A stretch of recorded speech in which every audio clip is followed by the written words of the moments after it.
Good afternoon and welcome to Union Community Health Center Grand Round Series. Today we have Rosa Mannozzi, and she is our Director of Early Intervention, and she will be talking about Union Community Health Center's newly formed Early Intervention Program. Good afternoon everyone and welcome to our Grand Round Series, and today we have a special program to talk about. We're going to speak about our new early intervention program, and our speaker is Rosa Mannozzi, and she's the Director of Early Intervention. And I'll also be talking a little bit about the program since I've been helping from the clinical operations side. And we have Yadari Adames, who is our Early Intervention Coordinator. So we'll introduce the program to you guys and also talk a little bit about it.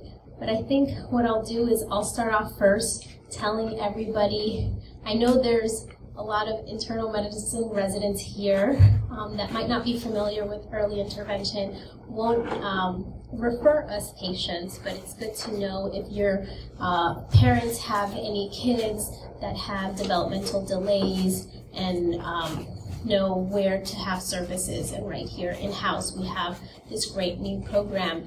And the reason why we decided to have an early intervention program here is that as a pediatrician, I was kept on referring patients to early intervention, especially for speech services, and we really couldn't get them to speech. So Rosa will tell you a little bit more about the mission and the details behind it, but early interventions only until the age of 3. So think about it. Our patients start talking around 12 months to 15 months, and then we say that they have a delay. By the time we talk to the families that they have delays, it's their 2. And then by the time we start the process to get evaluated, that takes a very long time because we don't have enough providers in the community. And of course, as you can imagine, in the Bronx, we have the greatest need for services of speech and PT/OT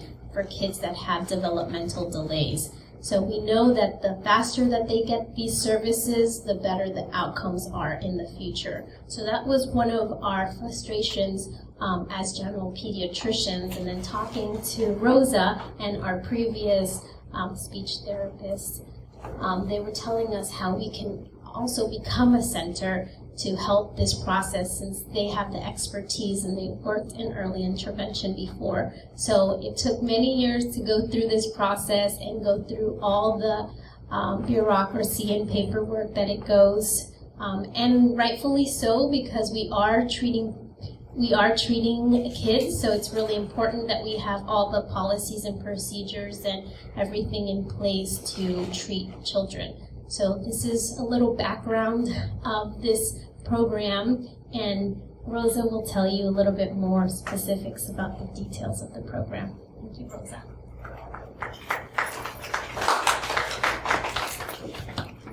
Hello everybody, my name is Rosa, and I'm your new Early Intervention Program Director. So anytime you have concerns about it, you can always come to me, make a phone call, show up at my office, and I'll be happy to respond to any questions and doubts about the program. The speech program has been open here to serve patients from 0 to 98, but now we're focusing on this specific and special program that is early intervention for 0 to 3 years old. The youngest population is always in deficit because A, parents don't know about it, and B, they're deeply scared to take their kids to be evaluated. Does anybody know what would be a reason for a parent to be scared to bring a child for evaluation? They don't want a label. One, they don't want a label. Dr. They Renee? expect the worst. They expect the worst, and as humans, we are always actually expecting the worst, but parents are deeply scared that the child is going to be diagnosed with something that they don't want and that they're going to be labeled as special kids, and they really fear on that. So most of the time, they will not want to bring a kid to be evaluated. In that case, when we've worked with the pediatricians in the past, we tell them always go at least for a consultation. Many times, even though We do the consultation and tell the parents your child will really benefit from therapy because he is close to 2 and not saying any words. Parents will refuse that, and they will say it. And at least I'm glad that most of the parents, they will say, I don't want the services for my kids. So what I do is educate them a little bit. I give them what are the milestones that they should be achieving at a certain age. And I always tell them, all right, there's like 5 to 6 months for the child to be 2 years. And why don't we wait a little bit? And in that time, if your child does not make progress, please bring them back, and we definitely have to start services at that time. So I kind of like create a compromising commitment with the parents that we should pay attention to what is happening with the development and at least follow up with that. So they don't feel like they just drop that option and that's it, they can go. And usually after they feel that they're committed to observing the development of their children, they actually come back 2 months later or less than that and say, you know what, I actually want to start the services now, because they feel that it will be really beneficial as the child is not making any progress. Now, the mission of the early intervention program here in New York City is to enhance the abilities of infants and toddlers with developmental delays. So that is basically what we're going to do. In an evaluation, we're going to assess all the areas, but most of the time what parents are concerned with is speech. And they want the child to communicate, and many times it's basically the communication that they don't have. They don't have the proper skills to say, I want food, I want to sleep, I want water, or anything like that. So parents will basically go for speech evaluation and not for any other services. Usually the speech therapist will see if there is any other service that can be provided in this case, so she will actually refer to the patient for more services than that. The benefits of early intervention, it will help children with disabilities to gain the cognitive, physical, language, and social skills. Benefits certainly the families as helping them to manage the child, reduce the stress, and what do they expect? Because most of the times parents are just expecting my child should be doing this, and that. But if the child actually has a disability or a very specific difficulty to do something, then we have to give them that knowledge. You have to wait a little bit. We have to see how they improve. Let's not rush them. Let's not push them. And by that, reducing the stress of a parent of where my child should be at this age. And it will benefit society. It reduces the needs for special education. Many times, with addressing any type of issue at an early age, we decrease the need of services later on because we're addressing any difficulty at an early age. The goal, specifically for EI, is to develop skills. As we say, this program targets children from 0 to 3 years old. In the physical area, we want them to develop reaching, rolling, crawling, and walking skills. In the cognitive area, we want them to reach a better thinking and better solving problem skills. In the communication area, we want them to start talking, to listen better, and to understand better the commands or any type of questions that we deliver to them. And in the social emotional area, we want them to play a little bit more, we want them to play better, and we want them to manage their emotion. Many times, when a kid has a specific difficulty to produce speech, their behavior develops certain issues. They cannot manage the emotion because they get very frustrated because they cannot say a word and daddy and mommy are not understanding. So then we get tantrums that are out of control many times because after they get into the tantrum, they already forgot why they got into the tantrum, and it's a big mess in the entire family, which causes a lot of stress for everybody too. So we help them manage their emotion by using better communication skills too. The early intervention program process starts with the referral. A referral is sent to the Department of Health. The Department of Health assigns a service coordinator, which is the person that is going to go to the house of this family, gather all the information that is needed to create a program, and then start reaching out to agencies that can facilitate the evaluation for these families. Once the evaluation is done, the Department of Health is going to gather together and determine if the child qualifies for these services and if the child will benefit from the services. After that, the service coordination will help create the plan for them. This plan is called the IFSP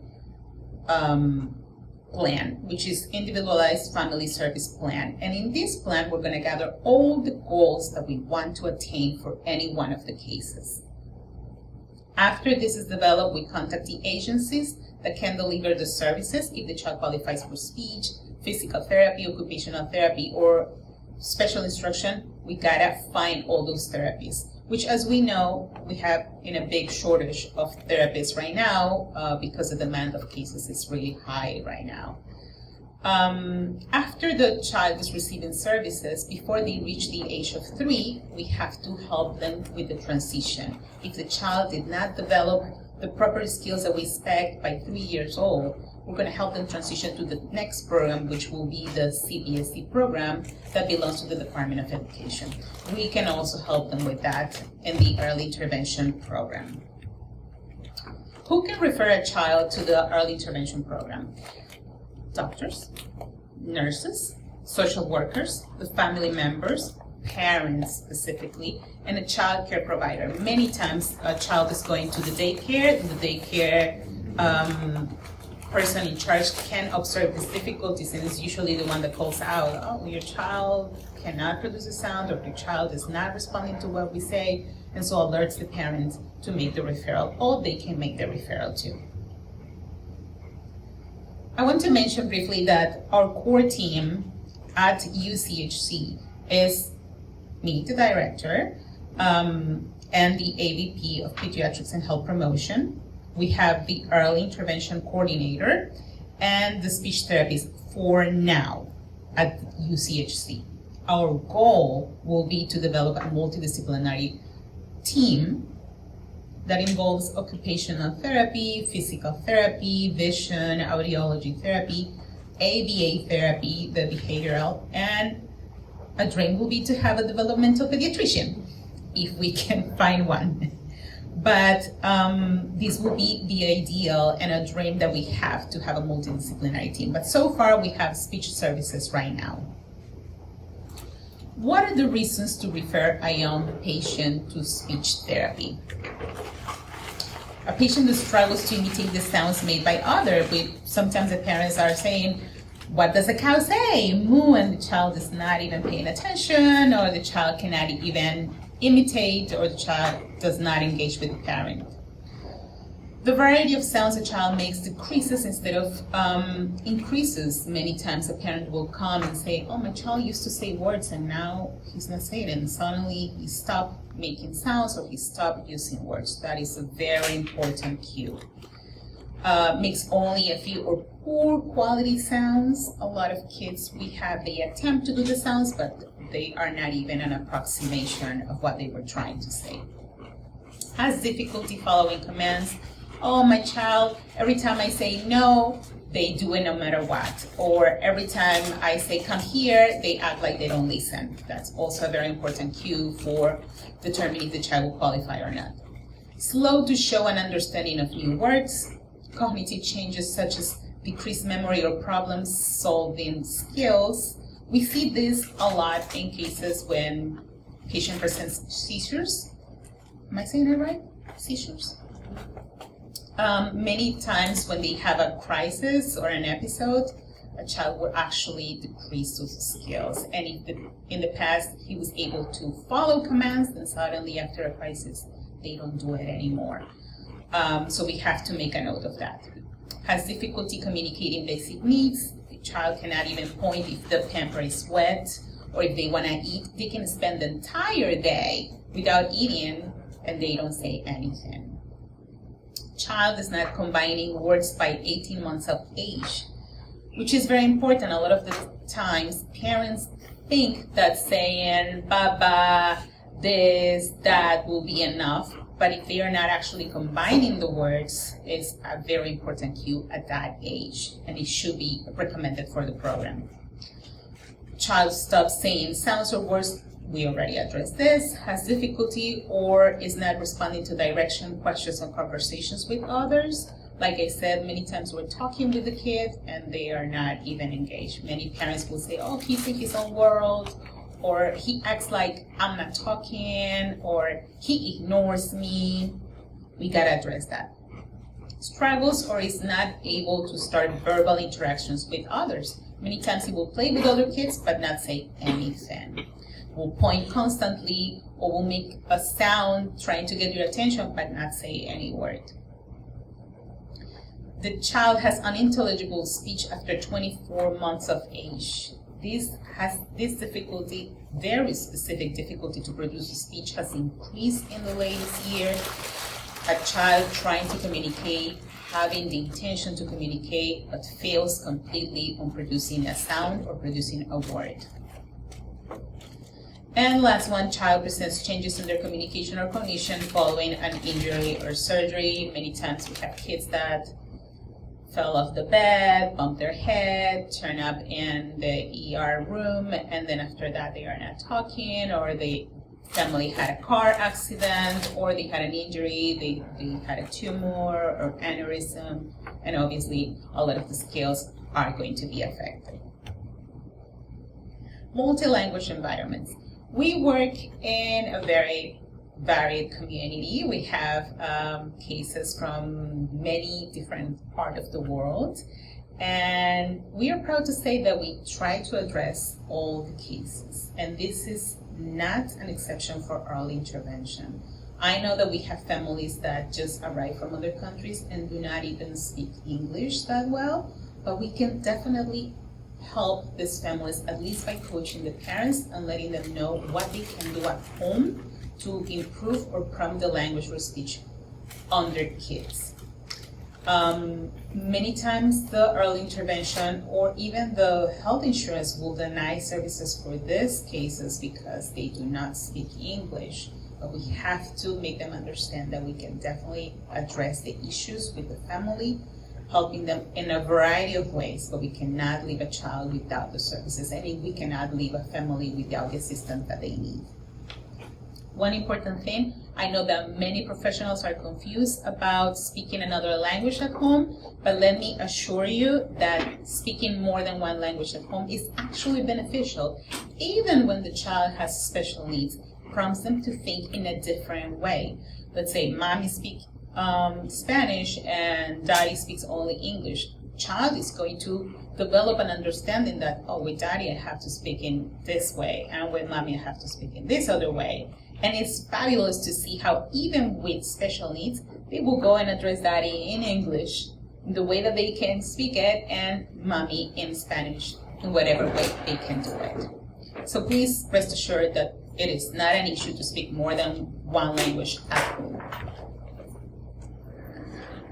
I'm going to leave the referral process for Yadairi.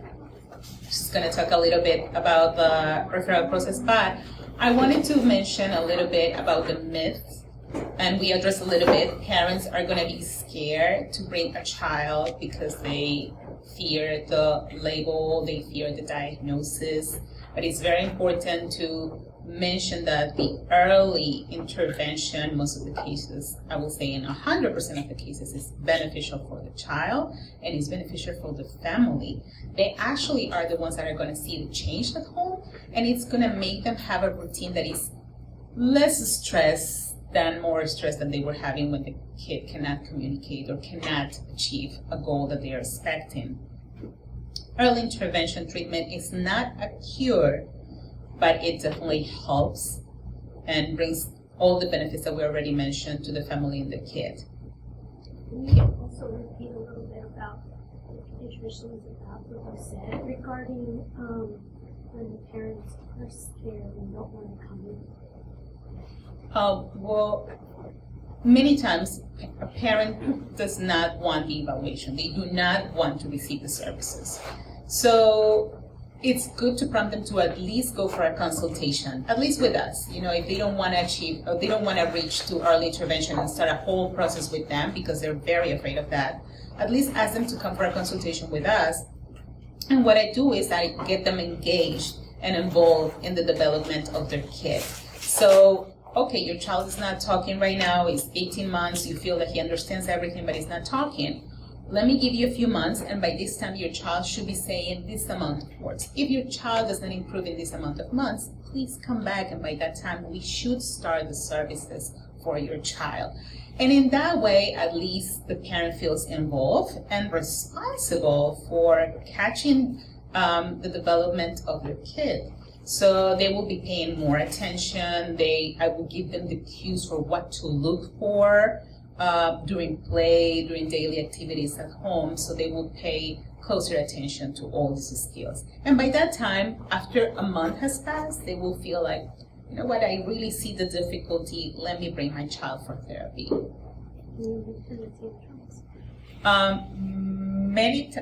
did I say about the tantrums? That they were big. How does we talk about the benefits of early intervention and the household? It doesn't only help the children to achieve all their skills in the cognitive, physical, and communication areas, but in the social-emotional area by managing their behavior. Because many times when a kid is frustrated, they obviously will tantrum because nobody's understanding. They feel that mommy and daddy don't understand, or maybe they feel that they don't care, and I will immediately cry. And after I engage into a tantrum, suddenly the tantrum is like blown out of proportion. And even the kid doesn't even know what he's crying for because already like that completely out of control. And parents obviously fear these situations and usually they give in on that.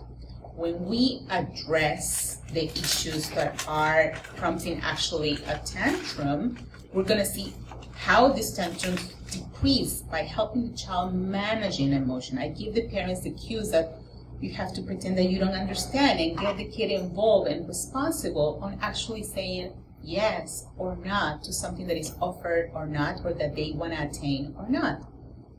By doing that, we decrease the amount of tantrums that they happen at home, and parents feel less stress, obviously, of the situation and more in control of what they can do at home. So it's not only that we address the cognitive, physical, and communication areas, but social emotional skills are also addressed by doing just the simple things as giving responsibility to everybody and addressing a simple situation so it doesn't blow out of proportion. Also, parents do not pay for these services. They don't need to research on their health insurance. The services are free for the parents and for the child. Any child will qualify. And if the child is given a diagnosis, a specific diagnosis like autism, which now we have seen a great increase on the diagnosis, and now they're being diagnosed at a very early age, as 18 months, parent can qualify for a variety of services outside of early intervention as well. But we have to help them navigate the system. The idea of UCHC to create this program as a center basis, because we were losing a lot of the patients, like Dr. Salcedo mentioned, we will refer them to early intervention, and then we didn't know anything about them or what happened, did you improve, did you get the services or not. Parents many times did not qualify for the services at 18 months, and they forget about the program. They don't know that after 6 months they can reapply to that program, and that is reassured and warranted for any case, even if they did not qualify, and that they can fight the decision.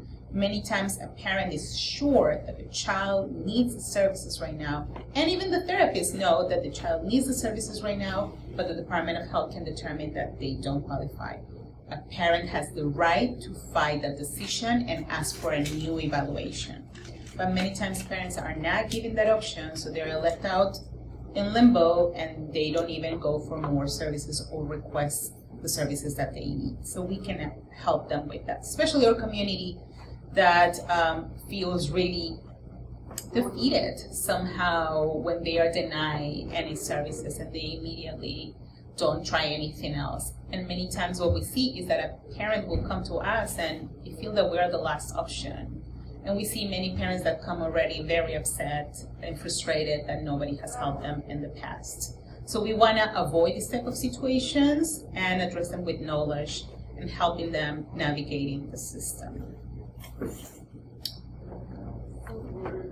And and we'll address some questions at the end. Yes. We have here the Yadai Adames, and we call her Yadi for everybody. It will be short and simple for everybody. And she's our early intervention program coordinator, so if you need to review any case, any information, you want to ask about something with the scheduling and documentation, Yadai is our best person. So, Yadai, give us some information about referral. Thank you. Thank you, Rosa. So the referral process, through the early intervention, we're trying to right now to set up a way to do it through Athena. That is not set up right now, so what you can do for the doctors here at UCHC, you can just send me an Athena text, and I can start the process of referring the child to the early intervention. Does anybody have any questions? I do. I want to just point out also that this referral if we send the referral to us, it's actually, we can facilitate the process, but it still has to go through this very complicated, lengthy process. So the referral goes to us, but we actually send it to Department of Health, and then the Department of Health then gets the service coordinators to send out who's going to do the evaluation, but they'll talk to the patients and then they'll say like, oh, we got this from Union, do you want to get your speech evaluation done at Union? And hopefully they say yes, they could come here, but you have, for a lot of the pediatricians, I know you guys know that also early intervention actually goes to the home and does evaluation, so some parents might want them to go to the home, and that's a great option if they want that option. Some parents just want to come back here and get it done, so then we have that process, and then they get evaluated, and then they have to go through this whole individual family service plan meeting, that then they have their goals that they said that they're going to get speech 2 times a week, every week, monthly, and then that's when the service coordinators reach out back to us and say that they can get services for this amount of time, for this period of time, and then they go back to Rosa and they get the services until they're 3 years old, and then 3 years old they transition out of early intervention into, does residents know what comes after early intervention, which program? It's a lot. It's CPSE. That's Child Community of Preschool Special Education. What? Yeah, I'm sorry, Dr. Salcedo. The mic is actually not working. Like nobody can hear anything over there. Oh, okay. So we have some audio issues. We're just gonna check really quick. No problem. Yeah, we apologize. Well, in the meantime, you can enjoy your lunch. Yeah, so it's CPSC that you guys know, and then from CPSC, what comes after that? Yeah? IEP. You get an IEP, then you go to this regular school. So it's a very complicated process. And the good news is that we just got a grant. We got a HRSA grant that focuses on early childhood development. So what it's going to do is that with this grant, this team here will give a lot of educational webinars and talks here at Union and in the community to educate the family, our staff, all about the services that we have available and what we can do and the whole process. And we can actually help with the transitions from each process. Even though we don't do any of the IEPs, the school-based evaluation or treatment, we can educate the families and help the families because it is a complicated system. And it's a very antiquated system. So, and New York State is actually advocating to increase funding to revamp the system. And let me tell you, we're just getting into the thick of it, and it's very chaotic. It's just like phone calls and emails, and even though they have this system, nobody uses it, and it's back and forth. So it's like playing phone tag with everybody in this circle, trying to get just one service for one child. So these parents, especially the autistic the families with autistic kids, it's very difficult because they need several services. So hopefully they've revamped the services, but you guys have a great team here that can help you through the process and help families if they are experiencing needs. As we mentioned, the earlier they get to services, the better outcomes that they have. So we're excited for this new journey, and hope one day we'll have this multidisciplinary team here at Union that can touch on every single area for the developmental needs of our patients. Thank you. Does anybody have any questions, pediatricians or family? Can I Yeah. add something? No, I just wanted to add something. The goal of the early intervention program is to address anybody that has difficulties achieving the developmental. But even though that is the idea, not many people are reaching to the program because the need for the services is so high that mostly the severe or moderate delayed cases are the ones qualifying.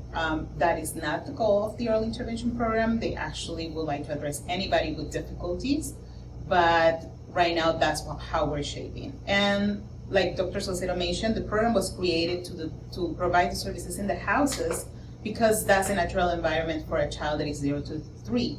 But we have many cases that do not want anybody going to their homes, or they have very poor situations or living situations, and they prefer to come to a center. Many of the parents believe that if therapist goes to the house, the child will do whatever they want and they will not follow the session, and kind of shows a little bit.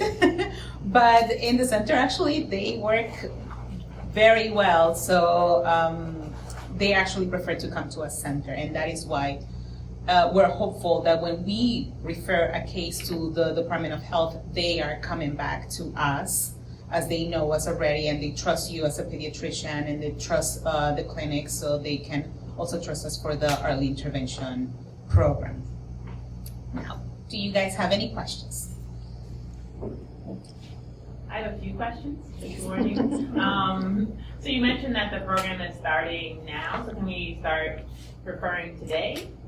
Yes. And then in terms of when we send Yadi and Adina text, what should be in the Adina text? Like what information?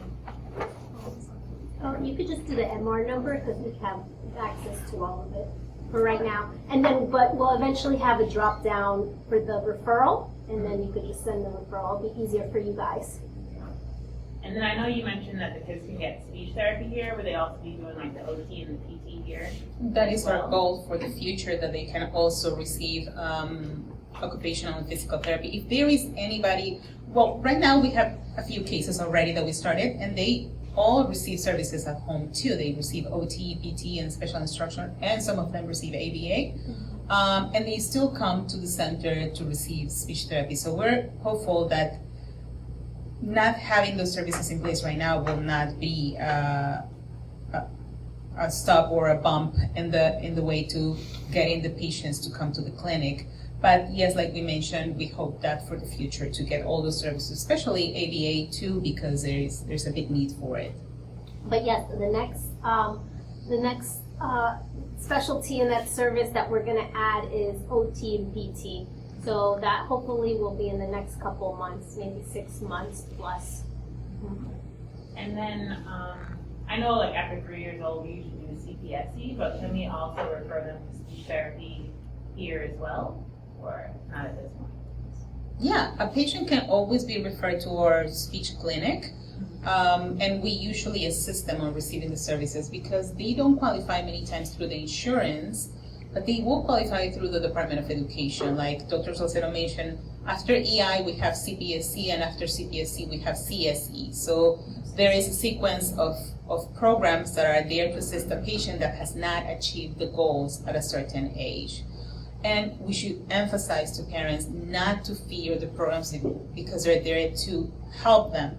And many parents nowadays with older kids have realized that it doesn't matter because the child is going to show their abilities at any point, so they should not fear the evaluation or the labeling. Like, we have patients that have been diagnosed with autism, but actually they don't have any issue with communication. They can actually use words, they can actually use language.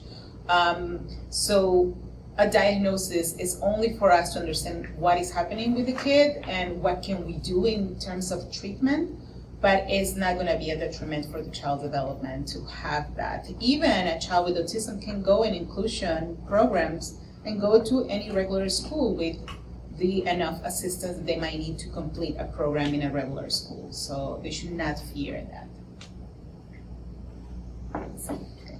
So if you were to refer today, there are many steps in the process. So what is the time duration till they actually get The services? Like 3 months, 6 months? Well, actually, the process should not take more than 2 months. The program is designed to take only 2 months for the child to start receiving services. After the child has been approved and the IFSC is created, it shouldn't be more than 2 weeks that the child finds a therapist. But like I mentioned at the beginning, we're in a shortage of therapies and programs for to address every specific need. So many times we have patients that have been waiting for 2 months, 3 months to receive services. And in very rare cases, they never received the services and they waited to CPSC to start the school. So we want to prevent all that by giving the right information and explaining to parents the rights that they have to request the services for any type of needs. I just saw one of the patients we just got, their IFSP, their evaluation was in March, and they just started the services now. So if the child's 2.5 years old and it takes them 3 months to get Yeah. in it, by the time they get a grade, Yeah. they can no longer be in it, or sometimes, is it yeah, retroactive? you get they can do an extension for a couple more months, but they just need to move to the next system. It's a very challenging system, unfortunately. It looks very clear, but it's But it's challenging. It's not. But we're here to help. Yes. I mean, yeah, no matter what, I think parents feel that they don't have any rights and that they don't have any ways to request this. But we have to educate them and let them know, yes, you can call again and push and ask, what is happening? I want to do a follow-up. Where is my case? Can my child receive services? Where should I go? Can I try another program? Can I try another center? We should encourage parents. And the only way to encourage them is through education, so they know their rights too. Any other question? Good. I'm glad that everybody's clear about it. We can do another seminar to talk about CPSC and CSE programs, which is a completely different type of process. But so for now, this was early intervention. Thank you, everybody, for listening. Thank you, everybody, for joining us in this very special rounds about early intervention program. We're very excited to start here at Union Community Health Center. Please feel free to reach to us with any questions and concerns. Our doors are always open to help you and assist you with any referrals, and you know that you can send referrals through Athena Text as well. Thank you.